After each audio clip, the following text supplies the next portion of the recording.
नमस्कार। आज हम सुनाएंगे आपको करवा चौथ व्रत कथा।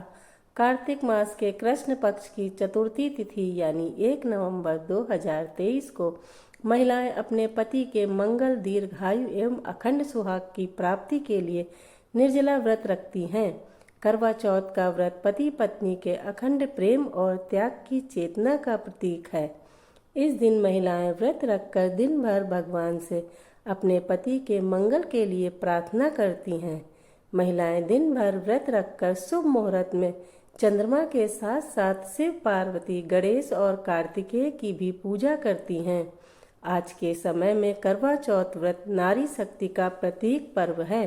व्रत पूजा के दौरान महिलाएं करवा चौथ व्रत की कथा पढ़ती हैं। कहा जाता है कि व्रत कथा के पढ़े बिना व्रत अधूरा रहता है। तो चलिए आपको कथा सुनाते हैं। प्राचीन काल में करवा नामक स्त्री अपने पति के साथ एक गांव में रहती थी। एक दिन उसका पति नदी में स्नान करने गया। नदी में मगरमच्छ उसका पैर पकड़कर अंदर ले जाने लगा। तभी पति ने अपनी सुरक्षा के निमित्त अपनी पत्नी करवा को पुकारा। उसकी पत्नी ने भागकर पति की रक्षा के लिए एक धागे से मगरमच्छ को एक पेड़ से बांध दिया। करवा का सतीत्व इतना मजबूत था कि वो कच्चा धागा टस से मस नहीं हुआ।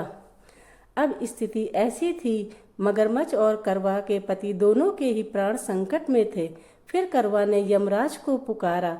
करवा ने यमराज से प्रार्थना की कि वो उसके पति को जीवन दान और मगरमच्छ को मृत्युदंड दे।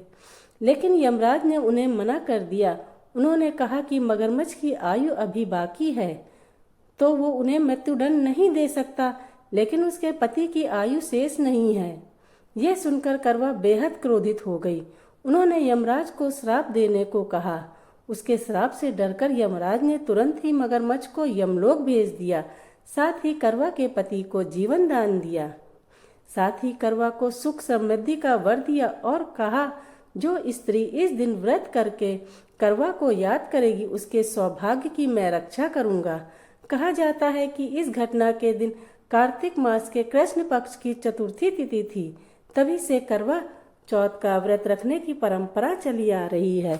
करवा माता आपके अखंड सौभाग्य को बनाए रखे, ऐसी हम कामना करते हैं। Thank you for watching. Please like and subscribe my channel.